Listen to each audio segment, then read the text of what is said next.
কোরবানি শব্দটা করিবুন শব্দ থেকে এসেছে, কোরবাতুন শব্দ থেকে এসেছে, নিকটবর্তী হওয়া। তো কি নিকটবর্তী হয়? কোরবানির মাধ্যমে বান্দা তার স্রষ্টার নিকটবর্তী হয়, তাকাররুবা ইলাল্লাহ, আল্লাহর নৈকট্য হাসিল হয়। তো আমরা আজকে বিভিন্ন প্রশ্নের আলোকে আমরা জানার চেষ্টা করব কুরবানি বিষয়ক অনেকগুলা কথাবার্তা। সবার প্রথম আমরা কোরআনুল কারীমের মধ্যে রব্বুল আলামিন সূরা সাফফাতের 102 নম্বর আয়াতে কারিমার মধ্যে আমার আল্লাহ রব্বুল আলামিন কি বলছেন একটু দেখার চেষ্টা করি। রব্বুল আলামিন বলছে যা আফিত তানজিল ক্বালাল্লাহু তাআলা ওয়া তাবারাকা ওয়া তাআলা ক্বালা ইয়া বুনাইয়া ইন্নী আরা ফিল মানাম।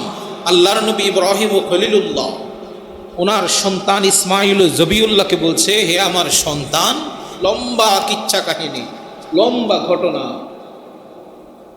আমি স্বপ্ন দেখেছি আমি তোমাকে কুরবানি করে দিচ্ছি। একটু জবান খুলে বলুন না সুবহানাল্লাহ। কি পিতা কি সন্তান, পিতা আল্লাহর নবী, সন্তানও আল্লাহর নবী। পিতার নাম খলিলুল্লাহ, সন্তানের নাম জবিউল্লাহ। সুবহানাল্লাহ বলুন। পিতার নাম আল্লাহর বন্ধু, সন্তানের নাম আল্লাহর জবি, আল্লাহর জন্য যিনি উৎসর্গ হয়। তো রব্বুল আলামিন কুরআনুল কারীমের মধ্যে এই ঘটনা, এই কথাটা উল্লেখ করে দিয়েছে। আল্লাহর নবী ইব্রাহিম ও খলিলুল্লাহ বলছে, ইয়া বুনাইয়া, হে আমার সন্তান, ইন্নী আরা ফিল মানাম, আমি স্বপ্নে দেখেছি, ইন্নী আযবাহুকা, আমি তোমাকে কোরবানি করে দিচ্ছি। ফানজুর মাজা তারা, এই ব্যাপারে তোমার অভিমত কি, তোমার কথাবার্তা কি? কারণ আল্লাহর নবী ইব্রাহিম খলিলুল্লাহ জানেন যে সন্তান, তাকেও আমার আল্লাহ নবী হিসেবে কবুল করবে। জবান খুলে বলুন না সুবহানাল্লাহ। ক্বালা, তারপরে সন্তান ইসমাইল জবিউল্লাহ কি বলছে, ইয়া আবাত ইফআল মা তুমার, হে পিতা, আপনি যা স্বপ্ন দেখেছেন তা আপনি বাস্তবায়ন করুন। জবান খুলে বলুন না সুবহানাল্লাহ। তারপর বলছে সাতাজিদুনি ইনশাআল্লাহু মিনাস সাবিরিন, ইনশাআল্লাহ, নিঃসন্দেহে আপনি আমাকে ধৈর্যশীলদের কাতারে পেয়ে যান। কত চমৎকার কথা। যখন মক্কাতুল মুকাররমায় যাবেন, তখন আরাফার ময়দান থেকে আসার সময় দেখবেন ইসমাইল ও জবিউল্লাহকে যেখানে কোরবানি করা হয়েছে ওই জায়গার চিহ্ন এখনো দিয়ে দেওয়া হয়েছে। কি সন্তান, কি পিতা, কি প্রেম, কি খোদা, কি রহমান, কি রহিম, ওই জায়গা থেকে কোরবানি এসেছে। পরবর্তী কোরআনুল কারীমের মধ্যে রব্বুল আলামিন কোরবানির নির্দেশ দিয়ে, গুরুত্ব দিয়ে আমার আল্লাহ কি বলছে দেখেন, সূরা হজ্জের 37 নম্বর আয়াতে কারিমার মধ্যে আমার রব্বুল আলামিন বলছে, ক্বালাল্লাহু তাআলা লা ইয়ানালাল্লাহু লুহুমুহা ওয়ালা দিমাউহা ওয়ালাকিন ইয়ানালুহু তাকওয়া মিনকুম। হে আমার বান্দা, তোমাদের কোরবানির গোশত আর রক্ত আমি আল্লাহর দরবারে পৌঁছায় না। তো কি পৌঁছায়? আল্লাহ কি যায় আপনার দরবারে? আমার আল্লাহ জবাব দেয়, তোমরা যেই বিশ্বাস নিয়ে আমি আল্লাহর দরবারে কোরবানি করো, আমি আল্লাহর দরবারে তোমাদের তাকওয়া পৌঁছা। জবান খুলে বলেন না সুবহানাল্লাহ। কে কি উদ্দেশ্য করে নিয়ত করে কোরবানি করেছো, ওই উদ্দেশ্য নিয়ত তাকওয়া আমি আল্লাহর দরবারে পৌঁছা।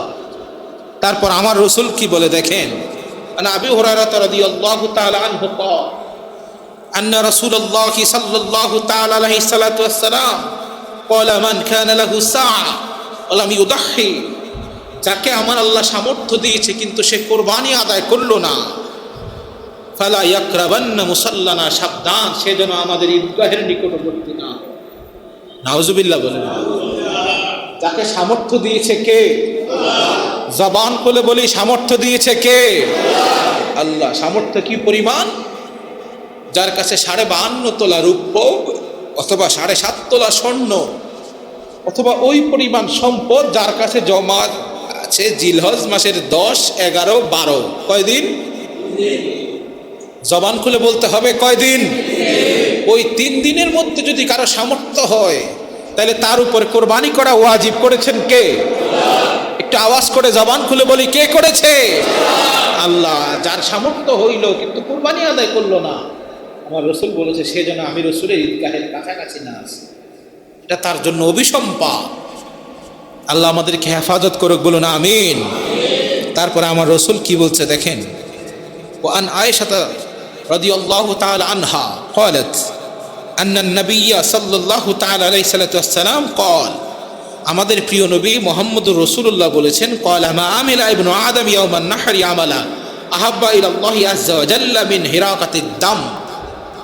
কুরবানির দিন একজন আদম সন্তান আল্লাহর দরবারে সবচেয়ে প্রিয় আমলের নাম হচ্ছে কোরবানি করা। কেউ যদি মনে করে আমি কোরবানি না করে টাকা সদকা করে দেব, আপনি সদকার সওয়াব পাবেন কিন্তু কোরবানি আদায় হবে না। আপনাকে আমার নবী যেভাবে বলেছে এভাবে করতে হবে। 2 ইঞ্চি বেশি বুঝার কোনো সুযোগ, কথা বলেন, 2 ইঞ্চি কম বুঝার কোনো সুযোগ নাই। গত জুমায় আলোচনা করেছি, আল্লাহর ওয়াস্তে কোনো ব্যক্তি নিজে নিজে ফতোয়াবাজি করবেন না, এর দায়িত্ব আপনার নয়। কোনো ব্যক্তি নিজে নিজে ডাক্তারি করবেন না, এটার দায়িত্ব আপনার নয়। চিকিৎসার দায়িত্ব ডাক্তার সাহেবের। আইন প্রণেতার কাজ আইন প্রণয়ন করা, একজন অ্যাডভোকেটের কাজ তার দায়িত্ব পালন করা, একজন জাজের কাজ জাজের কাজ করা, একজন কৃষকের কাজ কৃষি পণ্য নিয়ে কাজ করা, একজন মাছ যারা ধরে আমার জেলে ভাই তার কাজ মাছ ধরা, একজন ড্রাইভারের কাজ গাড়ি চালানো, একজন সেলাইয়ের কাজ যিনি সেলাই করে, একজন ভাই তার কাজ মাস্টার সেলাই করা, একজন মানুষের কাজ ঝাড়ু দেওয়া, একজন টিচারের কাজ শিক্ষা দেওয়া। একজনের কাজ আরেকজন করলে এই সমাজ চলবে না। একজন পাইলটের কাজ বিমান চালানো, আপনি বাস চালাইতে জানেন বলে বিমান চালানো শুরু করবেন, তাহলে এই পৃথিবী বাঁচবে না। যার দায়িত্ব তাকে পালন করতে দেন। আপনার যদি কোনো অভিজ্ঞতা থাকে আপনি পরামর্শ দেন, আপনি বাম হাত ঝুঁকানোর কোনো দরকার নাই। সমাজ বন্ধ হয়ে যাবে। আল্লাহ আমাদেরকে বোঝার তৌফিক দান করুক, বলো না আমিন। তা আমার রসুল বলেছে কুরবানির দিন আদম সন্তান আল্লাহর দরবারে সবচাইতে প্রিয় যেই কাজ তার নাম কুরবানি। সুবহানাল্লাহ বলেন। তা আমার রসুল কি বলে দেখেন, তার কারণটা কি? কারণ আমার নবী বলেছে আদম সন্তান যখন কোরবানি আদায় করে, বিসমিল্লাহি আল্লাহু আকবার বলে যখন আল্লাহর নামে কোরবানি করে, কুরবানির পশুর রক্ত জমিনে পড়ার পূর্বেই আল্লাহ তার জীবনের গুনাহগুলো মাফ করে দেন। কেউ জবান খুলে বলেন না সুবহানাল্লাহ। তারপর হযরত যায়েদ বিন আরকামের হাদিসটা দেখেন। আন যায়েদ বিন আরকাম রাদিয়াল্লাহু তাআলা আনহু قال قال اصحاب رسول الله صلى الله تعالى عليه وسلم ইয়া রাসূলুল্লাহ মা হাযিহিল আদাহি। সাহাবায়ে কেরাম আমার নবীর দরবারে এসে জিজ্ঞেস করলেন, ইয়া রাসূলুল্লাহ এই কুরবানির উদ্দেশ্য কি? কি এই কুরবানি? আমার নবী জবাব দিচ্ছে, ক্বালা সুন্নাতু আবিকুম ইব্রাহিম। এই কুরবানি হচ্ছে তোমাদের পিতা হযরত ইব্রাহিম ও খলিলুল্লাহর একটা সুন্নাত। জবান খুলে বলি সুবহানাল্লাহ। নবী ইব্রাহিম ও খলিলুল্লাহর সুন্নাত আমাদের উপর ওয়াজিব। বলেন, নবী ইব্রাহিম ও খলিলুল্লাহর সুন্নাত আমাদের উপর ওয়াজিব। সামর্থ্যবান যারা আছে, পুরুষ এবং মহিলা, অনেকে আছে মহিলা সামর্থ্যবান কিন্তু মনে করে স্বামী কোরবানি দিলে আমারটা হয়ে যাবে, কিয়ামত পর্যন্ত হবে না। পুরুষের কোরবানি আলাদা, মহিলার কোরবানি আলাদা। 7.5 তোলা স্বর্ণ, 52.5 তোলা রৌপ্য অথবা ওই পরিমাণ সম্পদের মালিক যদি জিলহজ মাসের 10, 11, 12 তারিখের মধ্যে হয়, তাহলে ওই 3 দিনের মধ্যে সামর্থ্যবান হওয়া মাত্র তার উপর কোরবানি করা ওয়াজিব। বলেন, কোরবানি করা ওয়াজিব। তারপর আমার রসুল কি বলে দেখেন, আমার রসুল বলে, ক্বালা সুন্নাতু আবিকুম ইব্রাহিম ক্বালু ফামা লানা ফিহা ইয়া রাসূলুল্লাহ। ইয়া রাসূলুল্লাহ, এটা তো আল্লাহর নবীর সুন্নাত, বুঝতে পারলাম, কিন্তু এর জন্য আমাদের জন্য কি সওয়াব আছে, কি উপকার আছে? এবার আমার নবী জবাব দেয়, আমার নবী ক্বালা বিকুল্লি শারাতিন হাসানা। আমার রসুল বলে, তুমি যখন কোরবানি আদায় করবে তখন কোরবানির পশুর প্রত্যেকটা পশমের বিনিময়ে আল্লাহ একটা সওয়াব দান করে দেবে। কোরবানির পশুর পশম গণা কি সম্ভব? কথা বলেন, সম্ভব? তার মানে বোঝা গেল আল্লাহ রাব্বুল আলামিন অগণিত সওয়াব দান করবে। তারপর আমার রসুল কি বলে দেখেন, ক্বালু ফাসুফু ইয়া রাসূলুল্লাহ। ইয়া রাসূলুল্লাহ, আমরা যদি এই কোরবানির পশুর জায়গায় মেষ দিয়ে কোরবানি করি, আমরা যদি দুম্বা দিয়ে কোরবানি করি, তাইলে আমাদের কি সওয়াব হবে? আমার রসুল বলেছে, ক্বালা বিকুল্লি শারাতিন মিনাস সাউফিন হাসানা। আপনি মেষ দিয়ে করেন আর দুম্বা দিয়ে করেন, আপনি ছাগল দিয়ে করেন আর খাসি দিয়ে করেন, রব্বুল আলামিন আপনাকে প্রত্যেকটা পশমের বিনিময়ে একটা একটা সওয়াব দান করে দেন। তারপর আমার নবী কি বলে দেখেন, ওয়ান আনাসিন রাদিয়াল্লাহু তাআলা আনহু ক্বালা দাহান নবী সাল্লাল্লাহু তাআলা আলাইহি ওয়াসাল্লাম বিকবশাইনি আমলাহাইনি আকরানাইনি যাবাহাহুমা বিয়াদিহি ওয়া সাম্মা ওয়া কাব্বারা ওয়া ওয়াদা রিজলাহু আলা সিফাহিহিমা। আমার রসুল বলেছে তিনি সবসময় দুইটা পশু ক্রয় করতেন। সুবহানাল্লাহ বলেন। কয়টা? একটু জবান খুলে বলুন, কয়টা?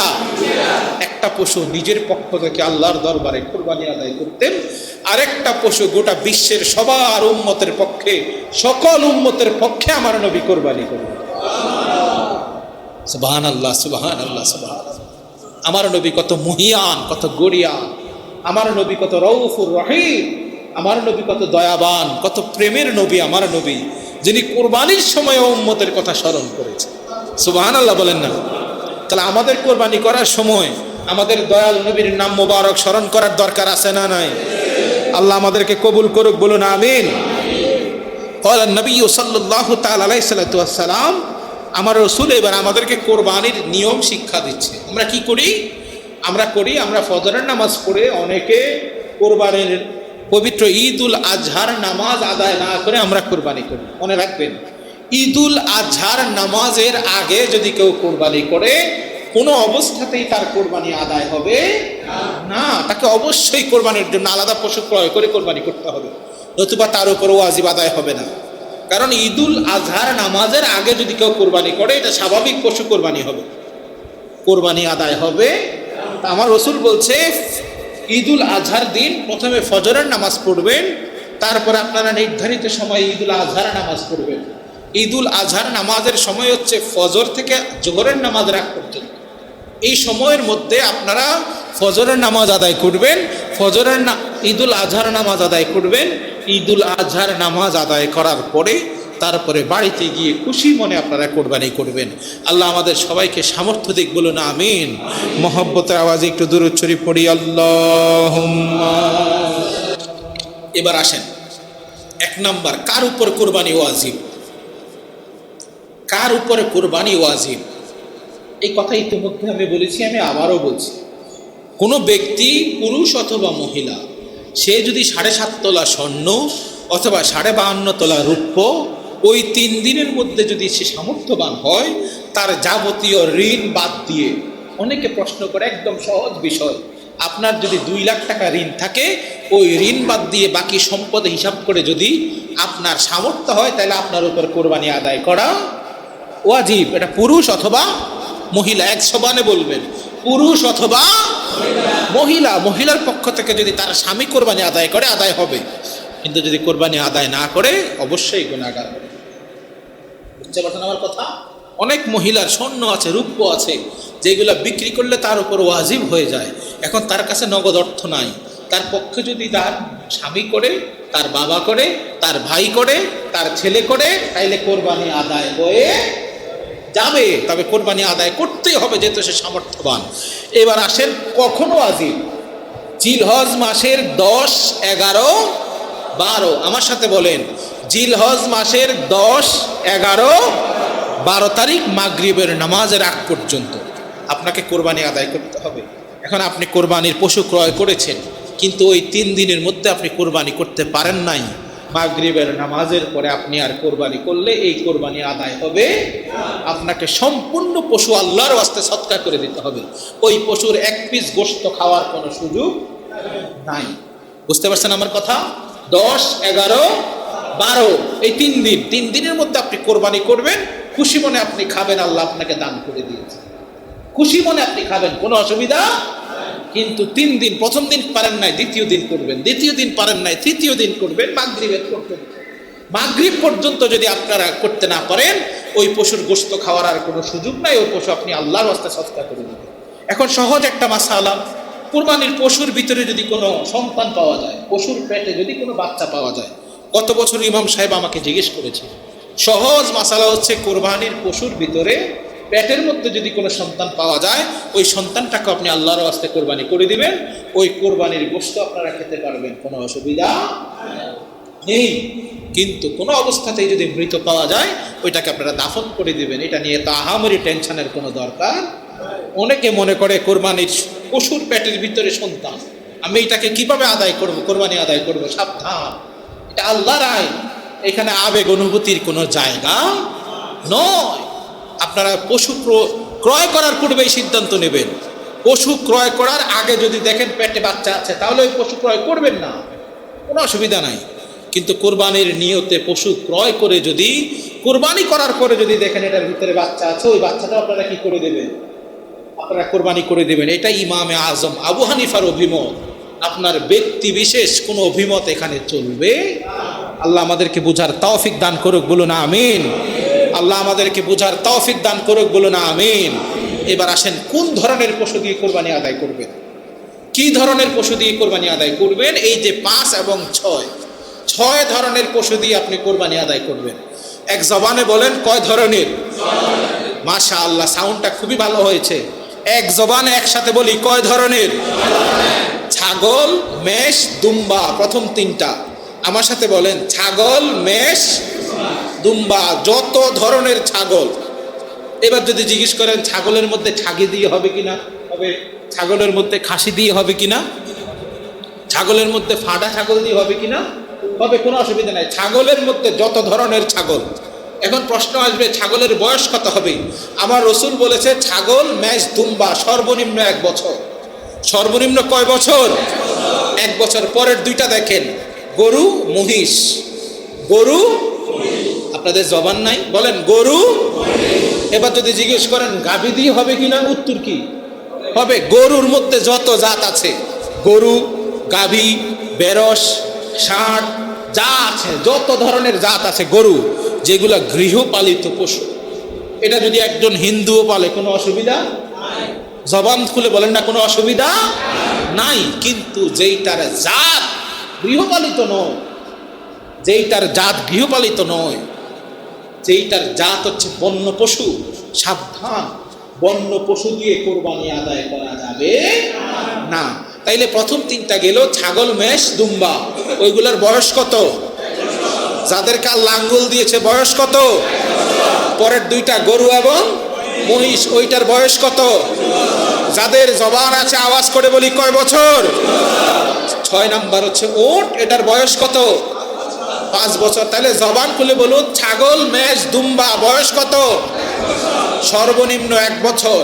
গরু এবং মহিষ সর্বনিম্ন, ওট সর্বনিম্ন 5 বছর। এর কমে কোনো পশু দিয়ে যদি কেউ কোরবানি করে, তাহলে তার কোরবানি আদায় হবে এক জবানে বলি, কোরবানি আদায় হবে না। মেষ এবং দুম্বা যদি 6 মাসের বয়সী হয়, কিন্তু দেখতে যদি 1 বছরের মতো হয়, আমার রসুল বলেছে তোমরা এই পশু দিয়ে কোরবানি আদায় করতে পারবে, কোনো অসুবিধা না। কিন্তু সাবধান, অন্যান্য বিষয়গুলোর উপরে কোনো ধরনের কোনো স্যাক্রিফাইস করা যাবে। গরু এবং মহিষ 2 বছরের কম, ওট 5 বছরের কম, আপনার কোরবানি আদায় হবে। আল্লাহ আমাদেরকে বুঝার তৌফিক দান করুক, বলুন আমিন। মোহব্বতের আওয়াজে একটু দুরূদ শরীফ পড়ি, আল্লাহ। তাহলে কি কি পশু দ্বারা কোরবানি আদায় করা যাবে? নিজেরা মারামারি করার আর কোনো দরকার আছে? আপনার যদি খাসি পছন্দ না হয়, আপনি কইরেন না। আরেকজনের হারাম ফতোয়া দেওয়ার কোনো দরকার? আপনার যদি আবাল পছন্দ না হয়, আপনি কইরেন না। কারণ আমার রসুল বলেছে তুমি সর্বোত্তম পশু দিয়ে কোরবানি আদায় করবে, সবচাইতে সুন্দর পশু দিয়ে কোরবানি আদায় করবে, সবচেয়ে স্মার্ট পশু দিয়ে কোরবানি আদায় করবে। জন্মলগ্ন থেকে যদি কোনো পশুর শিং না থাকে, ওই পশু দিয়ে আদায় হবে। কিন্তু শিং হয়েছে, হওয়ার পরে মারামারি করে শিং ভাঙছে, এই ভাঙ্গা শিং দিয়ে জন্মলগ্ন থেকে একটা পশু সামান্য একটু খোঁড়া হেঁটে হেঁটে কোরবানির জায়গা পর্যন্ত যেতে পারে, এটা দিয়ে আদায় হবে। কিন্তু একবারে 1 পা নাই, একবারে 1 কান নাই, একবারে 1 চোখ নাই, একবারে সামনের 1 পা নাই, জন্মলগ্ন থেকে যেই পশুর শরীরে কোনো অঙ্গহানি হয়, কম হয়, ওই ধরনের পশু দিয়ে কোরবানি আদায় হবে না। এখন আপনারা সমাজে কি করেন? আপনারা সমাজে পিন মারেন, এটা দিয়ে হবে না, ওইটা দিয়ে হবে না। তো ভাই আপনি একটা মাসালা দেন, ফতোয়া দিয়ে দেন, কি কি করে দিয়ে কোরবানি হবে, ওইটা দিয়ে করি। এই ধরনের ফতোয়াবাজি আমাদের সমাজে চলবে। আপনার কোরবানি আপনি করেন, কোনো অসুবিধা নাই, সবচাইতে ভালো জিনিসটা নিয়ে করেন। কিন্তু আরেকজনের পিছনে আঙ্গুল দেওয়ার কোনো দরকার আছে? আমাদের সমাজে আমরা নিজেরটা নিয়ে না ভেবে কাটটা ভাবি, পরেরটা। কোনো ব্যক্তি যদি 10,000 টাকা দিয়ে একটা ছাগল কিনে, সে 100 কোটি টাকার মালিক, তার কোরবানি আদায় হয়ে যাবে, কোনো অসুবিধা। সে কি দিয়ে কোরবানি আদায় করবে? আপনারা বলছে কেউ? আপনারা জিজ্ঞেস করছে? তার কোরবানি সে আদায় করবে। আপনারটা নিয়ে আপনি ভাবেন না আপনার কুরবানি আল্লাহর দরবারে কবুল হচ্ছে না হচ্ছে না। এবার আসেন অত্যন্ত গুরুত্বপূর্ণ বিষয়, শরীক নির্বাচন। আপনি কি করতে পারবেন? একটা ছাগল দিয়ে একজনে কুরবানি করতে পারবেন।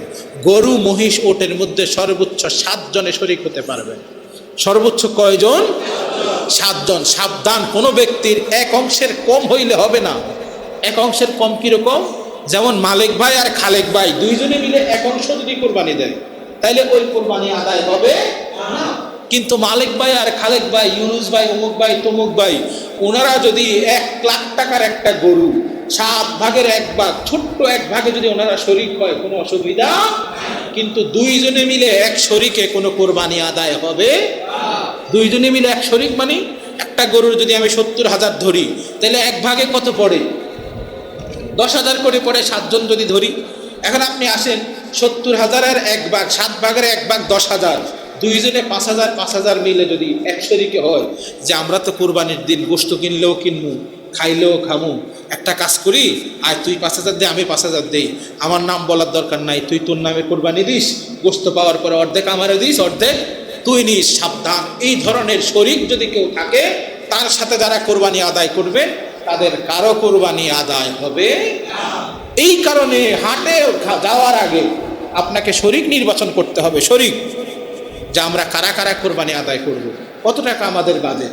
2 টাকা বেশি হইলেও অসুবিধা নাই, 2 টাকা কম হইলেও অসুবিধা নাই। কিন্তু আপনি কোরবানির পশু ক্রয় করার পরে 1 লাখ টাকা দিয়ে কিনলেন, এলাকায় আসার পরে মনে হয়েছে আমার বন্ধুরও শরিক করি, এটা হবে তবে একটা মাকরু, অপছন্দনীয়, এটা হবে তবে এটা কি মাকরু। আপনি কোরবানির পশু ক্রয় করার পূর্বে আপনি কি করবেন?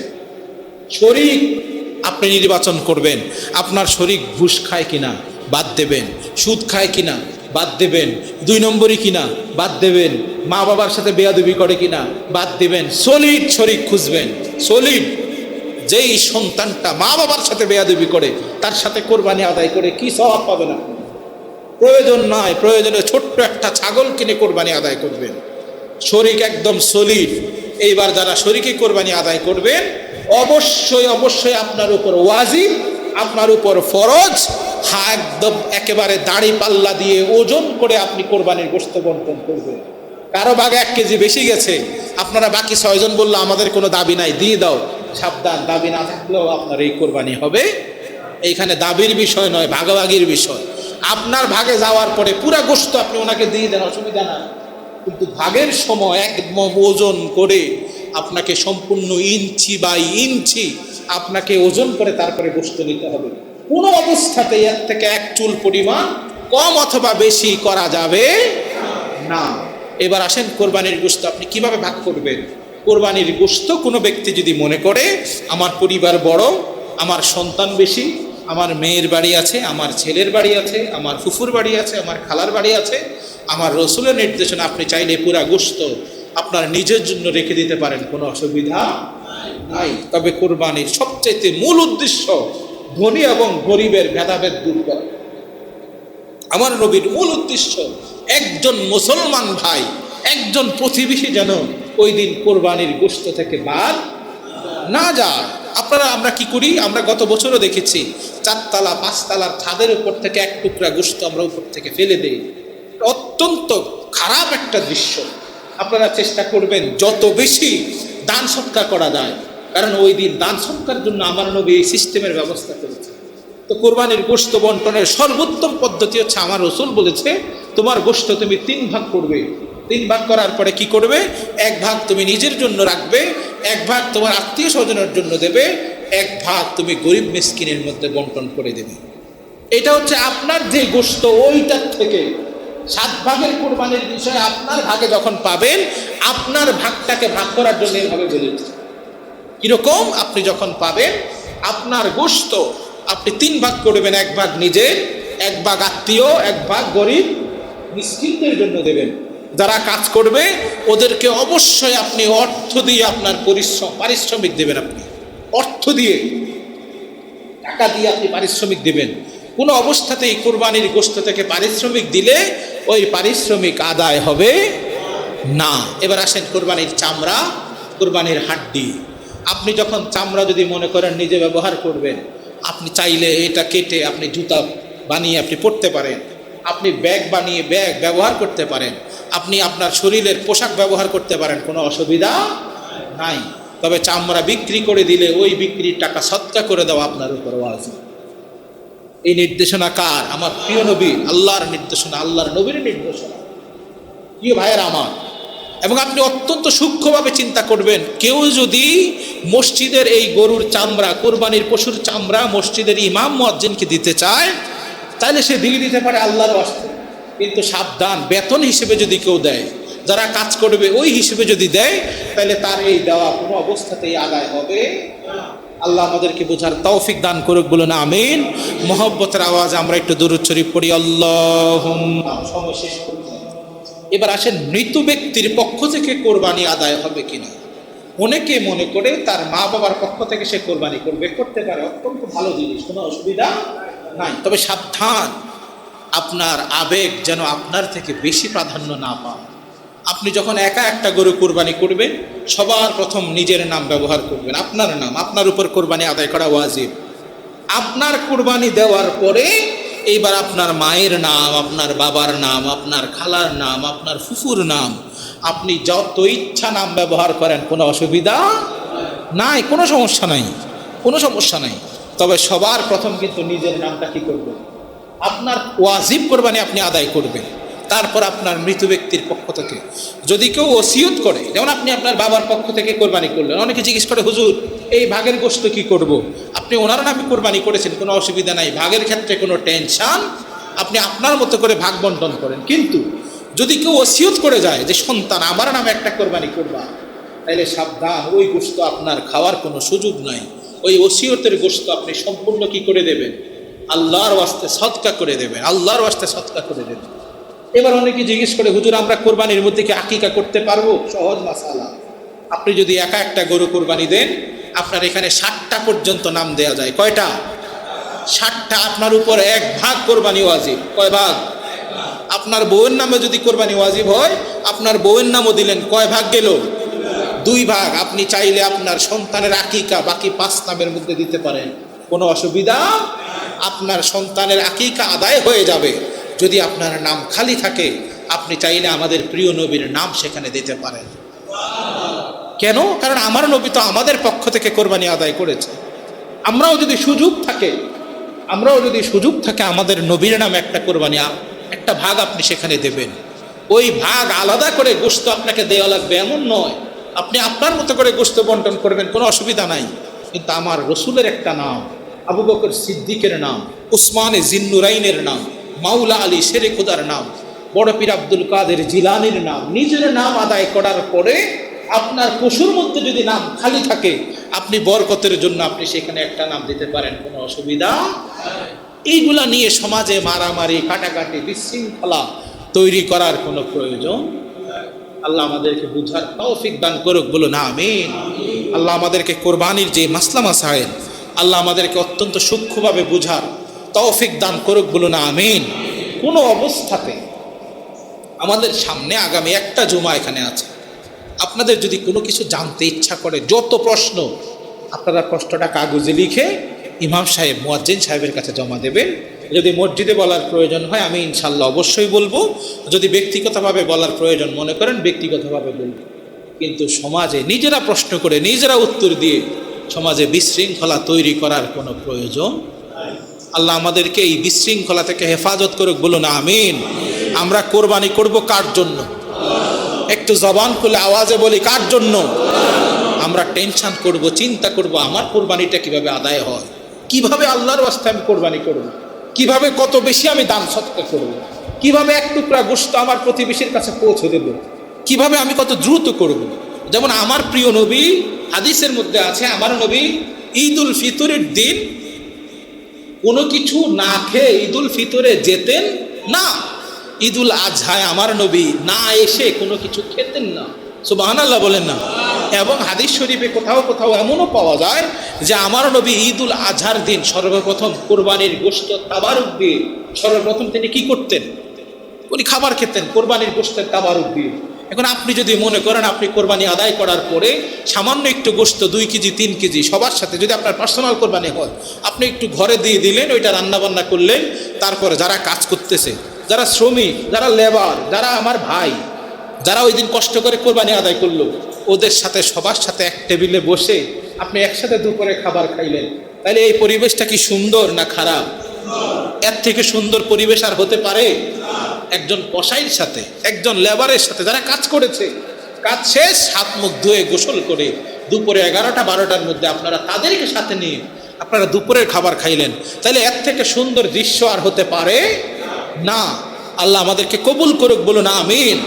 এবং আপনারা চেষ্টা করবেন, আপনাদের এলাকায় যদি কোনো এতিমখানা থাকে, আপনাদের এলাকায় যদি কোনো গরিব মানুষ থাকে, আপনাদের এলাকায় যদি লিল্লাহ ফান্ডের ব্যবস্থা থাকে, আপনারা কোরবানির চামড়ার টাকাটা সেখানে আল্লাহর ওয়াস্তে দান করে দেবেন। আপনারা বেশি বেশি করে কোরবানির চামড়ার টাকা আপনার এলাকার গরিব মানুষকে দান করবেন। আপনি যদি মনে করেন আমি কোরবানির চামড়ার সম্পূর্ণ টাকা একজনকে দান করে দেব, কোনো অসুবিধা আছে? একটা মানুষের উপকার হইল, কোনো সমস্যা নাই। আমি সম্পূর্ণ চামড়ার টাকা একজনকে দান করব। একজনকে দান করলে কি হবে? সম্পূর্ণ টাকা একজন মানুষ ব্যবহার করতে পারবে। অথচ দেখা যায় চামড়ার টাকার সময় আমরা 5 টাকা 10 টাকা 2 টাকা সৎকা হিসাবে দান করি। এর থেকে বড় কষ্টের বিষয় আমাদের আর হতে পারে না। খোঁজ খবর নেবেন কোন মাদ্রাসায় এতিম বাচ্চারা আছে, কোন মাদ্রাসায় লিল্লাহ ফান্ডের ব্যবস্থা আছে, ওইখানের জন্য একটা ভাগ আলাদা করে রেখে দেবেন। এই 1 কেজি গোশত ওই মাদ্রাসার জন্য, এই 1 কেজি গোশত অমুক বাড়ির ওই এতিম বাচ্চাটার জন্য, 1 কেজি গোশত অমুক জায়গায় অমুক ঘরে আগুন লেগেছে, তার একটা মেয়ে আছে, একটা ছেলে আছে, তার জন্য এই গোশতটা ঈদের দিন যত দ্রুত সম্ভব তার ঘরে পৌঁছে দেবেন। পাশাপাশি যদি পারেন, যদি আপনি মনে করেন আমি নিশ্চিত তার ঘরে গোশতর মশলা পেঁয়াজ তেল কেনার মতো সামর্থ্য নাই, আপনি আগে ভাগে ঈদের 1 দিন 2 দিন আগে তারা কিছু সদকা দিলেন, আল্লাহ আপনাকে অসম্ভব সওয়াব দান করবে, অসম্ভব সওয়াব দান করবে। কারণ আমার রাসূল বলেছে, কোনো ব্যক্তি যদি অন্য মানুষের মুখে হাসি ফোটায়, কোনো ব্যক্তি যদি গরিব মিসকিনকে দান করে, কোনো ব্যক্তি যদি আল্লাহর ওয়াস্তে কোনো মিসকিনেরকে দান করে, কোনো ব্যক্তি যদি কোনো এতিম বাচ্চাকে দান করে, কোনো ব্যক্তি যদি কোনো মিসকিন বাচ্চাকে দান করে, সবচেয়ে গুরুত্বপূর্ণ কোনো ব্যক্তি যদি কোনো বিধবা মহিলা যার কোনো সামর্থ্য নাই তাকে দান করে, আল্লাহ রাব্বুল আলামিন তার দান বিনা হিসেবে কবুল করে।